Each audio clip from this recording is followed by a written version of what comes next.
నమస్తే. ఇన్నాళ్ళు నన్ను సపోర్ట్ చేస్తూ, ఎంకరేజ్ చేస్తూ మీ ప్రేమని నాకు అందిస్తున్న ప్రతి ఒక్కరికి కృతజ్ఞతలు. అలాగే ఈ వీడియో కూడా ఖచ్చితంగా మీకు ఉపయోగపడుతుంది. లైక్, షేర్ అండ్ సబ్స్క్రైబ్ చేసి మీ సపోర్ట్‌ని నాకు అందించండి. అలాగే ఈ వీడియో పట్ల మీకున్న అభిప్రాయాన్ని కామెంట్ సెక్షన్‌లో కామెంట్ చేసి తెలియజేయండి. ఇప్పుడు వీడియోని చూద్దాం. నమస్తే. Welcome to our channel. నేను పద్మిని. ప్రస్తుతం మనతో పాటు ప్రముఖ ఆధ్యాత్మికవేత్త, ఆస్ట్రోన్యూమరాలజిస్ట్, వేదిక్ వాస్తు స్పెషలిస్ట్, శ్రీ విద్య మరియు హనుమత్ ఉపాసకులు బ్రహ్మశ్రీ డాక్టర్ సిస్లా జయశంకర్ గారు మనతో పాటు ఉన్నారు. మాట్లాడతాం. సార్ నమస్తే సార్.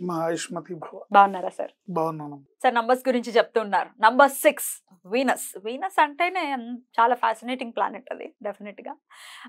శుక్రాచార్యులు, మరి శుక్రాచార్యుల చేత పాలింపబడేటటువంటి ఈ 6 నంబర్ జాతకులు ఎలా ఉంటారు, ఎట్లాంటి జీవితంలో ఎలాంటి జాగ్రత్తలు తీసుకోవాలి, ఏ దైవారాధన చేయాలి, ఎట్లాంటి ఫీల్డ్స్ సూట్ అవుతాయి, ఇవన్నీ ఒక్కసారి మీ ద్వారా సార్.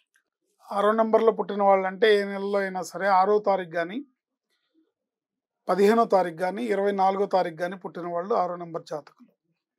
ఈ 6వ నెంబర్లో పుట్టిన వాళ్ళు చాలా అందంగా, ఆకర్షణీయంగా ఉంటారు. నలుగురిలో చాలా అట్రాక్టివ్గా ఉంటారు. ఇప్పుడు 10 మంది కలిసి ఒక గుంపుగా మాట్లాడుకుంటూ ఉంటే అందులో ఒక 6వ నెంబర్ వ్యక్తి ఉంటే మనకి ఈజీగా తెలిసిపోతుంది వీళ్ళు 6వ నెంబర్ వాళ్ళని. అలా అందంగా, ఆకర్షణీయంగా సంథింగ్ అట్రాక్షన్ ఉంటుంది వీళ్ళలో. అందరికీ అందం అనే కాదు, కొంతమందికి వాళ్ళ నవ్వు బాగుంటుంది, కొంతమందికి వాళ్ళ కళ్ళు బాగుంటుంది, కొంతమందికి వాళ్ళ మాట తీరు బాగుంటుంది, వాళ్ళు మాట్లాడితే వినాలనిపిస్తుంటుంది. అంటే మ్యాగ్నెటిక్ పర్సనాలిటీ అంటారు అలాంటి వాళ్ళు. కొంతమంది రూపం బాగుంటుంది. సో ఇలా ఏదో ఒక అట్రాక్షన్ వీళ్ళల్లో ఉంటుంది. వీళ్ళు మంచివాళ్ళు, సౌమ్యులు. సౌమ్యంగా చెప్తే, ప్రేమగా చెప్తే ఏ పనైనా చేస్తారు. ప్రేమకి బానిసలు. వీళ్ళని కటువుగా చెప్పి, కటువుగా మాట్లాడి వీళ్ళతో మనం ఏ పని చేయించలేం.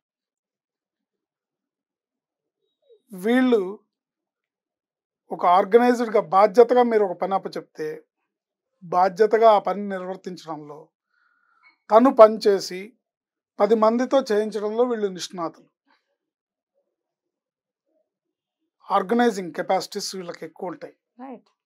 మీరు ఒక పని అప్పచెప్పారంటే ఆ పని, ఇప్పుడు ఒక పెళ్లి పని ఉందనుకోండి, ఆ పెళ్లి పనుల్లో ఎక్కడెక్కడ ఏమేం చేయాలో, ఎప్పుడు వెడ్డింగ్ కార్డ్స్ ఇవ్వాలి, ఎప్పుడు బయలుదేరాలి, ఎప్పుడు వెళ్ళాలి, ఎప్పుడు క్యాటరింగ్ వారితో మాట్లాడాలి, ఎప్పుడు బట్టలు కొనాలి, ఎప్పుడు షాపింగ్కి వెళ్ళాలి, ఎప్పుడు పంతులు గారితో మాట్లాడాలి, ఎప్పుడు ఏమేమి ఆర్డర్ ఇవ్వాలి, ఎప్పుడెప్పుడు ఏమేమి అవసరం అవుతాయి, ఇదంతా ఆర్గనైజింగ్ చాలా బాగా చేస్తారనమాట. Good planners. ప్లానింగ్ బాగుంటుంది. కాకపోతే వీళ్ళని ఒక మాట అంటే పడరు.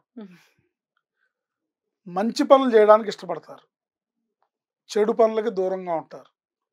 చెడు పనులకు కానీ, చెడు ఆలోచనలకు కానీ దూరంగా ఉంటారు. వివాదాలకి, గొడవలకి కూడా బాగా దూరంగా ఉంటారు. అవి కూడా ఇష్టం ఉండదు వీళ్ళకి. ఒకరితో వివాదం వస్తుందంటే అవసరమైతే మనకు నష్టం వచ్చినా సరే, సరే తీసేసుకో, పో, వెళ్ళిపో, ఇక్కడితో గొడవ లేదు, నీ గొడవద్దురా బాబు, నాకు నీ దారి నీది, నా దారి నాది. బెటర్ ఇది యాక్చువల్. ఓపీకేసుకోవడం ఎందుకు? సో అలాంటి మనస్తత్వం కలిగి ఉంటారు. ముఖ్యంగా ఈ 6వ నెంబర్లో పుట్టిన వాళ్ళు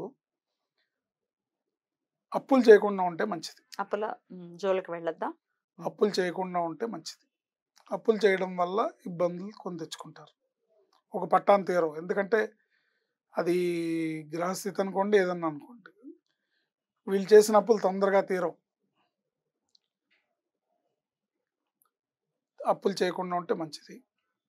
భార్యాభర్తల అన్యోన్యత విషయంలో ఈ 6వ నెంబర్ వాళ్ళు జాగ్రత్త వహించాలి. ఏమైనా లోపాలు ఉంటాయా?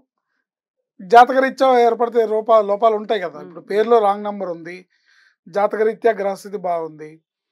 ఈ నంబర్లో పుట్టిన వాళ్ళకి భార్యని గౌరవంగా, ప్రేమగా చూసుకొని, భార్యకి ఏం కావాలో భార్యని అనుకూలంగా చూసుకుంటేనే వీళ్ళకి కలిసి వస్తుంది. గృహలక్ష్మే శ్రీ మహాలక్ష్మి, అది వీళ్ళకి. కానీ పేరులో రాంగ్ నెంబర్ ఉన్నా, గ్రహస్థితి బాగాలేకపోయినా, ఈ ఇన్ఫర్మేషన్ వాళ్ళ దగ్గర లేకపోయినా, చీటికి మాటికి గొడవ పెట్టుకున్నారనుకోండి, అది కలిసి రాదు. అందువల్ల బ్యాడ్ లక్ కొని తెచ్చుకుంటారు. అందుకని జాగ్రత్తగా ఉండాలి. ఒక మగవాళ్ళే కాదు, ఆడవాళ్ళు కూడా భర్తని గౌరవించి, భర్తని ప్రయారిటీ చేసి టాప్ ప్రయారిటీలో చూడాలి. మా ఆయన తర్వాతే నాకు ఎవరైనా అన్నట్టు ఉండాలి. ఉంటేనే వాళ్ళకి కలిసి వస్తుంది. ఎవరేమనరు, ఉమ్, ఉండాలని రూల్ లేదు. వాళ్ళు ఉమ్, అలా ఉంటేనే వాళ్ళకి కలిసి వస్తుంది. ముఖ్యంగా 6వ నంబర్ వాళ్ళకి. ఎందుకంటే శుక్రుడు అనుగ్రహం లభించాలంటే జీవిత భాగస్వామితో గొడవలు పడకూడదు. ఉమ్. జీవిత భాగస్వామితో వివాదాలు ఉండకూడదు. వీళ్ళు ఎంత అన్యోన్యంగా ఉంటే శుక్రుడు అనుగ్రహం అంత ఉంటుంది. శుక్రుడు అనుగ్రహం ఎంత ఉంటే ఐశ్వర్యలక్ష్మి మీ తలుపు తడుతుంది. డెఫినెట్లీ. సో ఇది లాజిక్ ఇందులో. అందుకని వీళ్ళు ముఖ్యంగా భార్యని ప్రేమగా చూసుకోవాలి. అంటే భార్యని ప్రేమగా చూసుకుంటా అంటే ఇప్పుడు ఎవరన్నా మన రెగ్యులర్గా మన వీడియోలు చూసేవాళ్ళు వ్యూయర్స్ కామెంట్ పెట్టచ్చు, మా అబ్బాయి భార్యను బాగానే చూసుకుంటాను, మమ్మల్ని గెంటేశాడు అంటారు. జనరల్గా ఉండొచ్చు అంటుంటారు. అయితే నేను ఎవరికైనా సరే, మగవాళ్ళకి, మీరు ఏ నెంబర్లో పుట్టిన వాళ్ళైనా సరే, ముఖ్యంగా 6వ నంబర్లో పుట్టిన వాళ్ళకి నేను చెప్పే సలహా ఏంటంటే, మీరు తల్లిదండ్రుల పాదాల దగ్గర ఉండాలి, భార్యని గుండెల్లో పెట్టుకోవాలి. అప్పుడే జీవితంలో సక్సెస్ అనేది. భార్య మోజులో పడి తల్లిదండ్రులను నెగ్లెక్ట్ చేసినా ప్రమాదమే. తల్లిదండ్రుల మీద ప్రేమ ఆప్యాయతలతో భార్యను నెగ్లెక్ట్ చేసినా ప్రమాదమే. వీళ్ళిద్దరిని సమతూకంగా, సమతౌల్యంగా బ్యాలెన్స్ చేసి జీవితాన్ని గడిపేవాడే ధన్యుడు సుమతి. వీళ్ళిద్దరిని బ్యాలెన్స్ చేయాలి. తల్లిదండ్రుల పాదాల దగ్గర ఉండాలి, భార్యను గుండెల్లో పెట్టుకోవాలి. ఇప్పుడు భార్య, ఏమండి మీ అమ్మ నాన్న చూస్తున్నారు, నన్ను చూడలేదు, అంది కదా, ఆవిడని ప్రేమగా చూసుకుంటే, తల్లిదండ్రులు కూడా నువ్వు వాళ్ళకి కావాల్సిన అవసరాలన్నీ తీరుస్తూ ఉంటే నువ్వు నీ భార్యను ప్రేమగా చూడొద్దని ఏ తల్లిదండ్రులు అంటారు? అంటారు కదా. సో ఆ రెండింటిని బ్యాలెన్స్ చేయడమే మగతనం, ఇంకేదో కాదు మగతనం అంటే. ఈ రెండింటిని బ్యాలెన్స్ చేయాలి, వాడు ధన్యుడు. ఎవరైనా సరే, ఏ నెంబర్లో పుట్టిన వాళ్ళైనా, మరీ ముఖ్యంగా 6వ నంబర్లో పుట్టిన వాళ్ళు ఈ జాగ్రత్త తీసుకోవాలి. వీళ్ళకి శ్రీ మహాలక్ష్మి ఆరాధన, నిరంతరం శ్రీ మహాలక్ష్మిని పూజించడం, శ్రీ సూక్తాన్ని పఠించడం, కనకదార స్తోత్రాన్ని పఠించడం,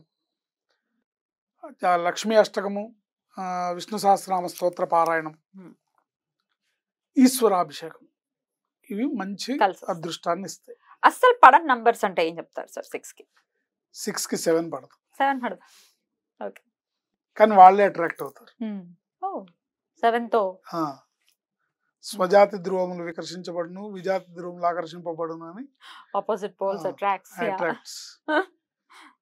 పడదు, 7 పడదు, కానీ వాళ్ళే అట్రాక్షన్. అయితే పడరు అని చెప్పి వాళ్ళని అవాయిడ్ చేయడానికి ఏం అక్కర్లేదు, చూసుకోవాలి జాగ్రత్తగా. ఏదేమైనప్పటికీ పేరులో రాంగ్ నంబర్ లేకుండా పేరుని అదృష్ట సంఖ్యలో పెట్టుకోవడం వల్ల అదృష్టాన్ని పొందొచ్చు. రైట్. మరి వీళ్ళకి కలిసి వచ్చే కలర్స్, డేస్ ఏమైనా ఉన్నాయా సార్? తప్పకుండా. వీళ్ళకి బాగా కలిసి వచ్చే రంగులు గ్రీన్, బ్లూ, ఈ 2 కలర్స్ బాగా కలిసి వస్తాయి. ఓకే. అండ్ కలిసి వచ్చే డేస్ శుక్రవారం, ఆబ్వియస్లీ, బుధవారం కలిసి వస్తుంది, రైట్, శనివారం. Beautiful sir. డెఫినెట్ గా చాలా అట్రాక్టివ్ పీపుల్ నంబర్ 6 అని చెప్తున్నారు. రైట్. డెఫినెట్ గా అమ్మవారి ఆరాధన చేసుకుంటూ నంబర్ 6 ఈశ్వరాభిషేకం, ఈశ్వరుని కూడా వదలకూడదు వీళ్ళు. ఈశ్వరాభిషేకం, ఐశ్వర్యం ఈశ్వరాదిచ్చేత్. వీళ్ళకి శుక్రుడు అనుగ్రహం కావాలి, శుక్రుడు అనుగ్రహం ఉంది. ఆ శుక్రుడు అనుగ్రహం ఐశ్వర్య రూపంలో రావాలంటే ఈశ్వరుడు ఇచ్చే ఐశ్వర్యమే కావాలి. రైట్ సార్, చాలా బ్యూటిఫుల్ గా ఎక్స్ప్లెయిన్ చేశారు సార్. ఇక నెక్స్ట్ నంబర్ 7 గురించి మాట్లాడుకుందాం. Thank you. నమస్తే.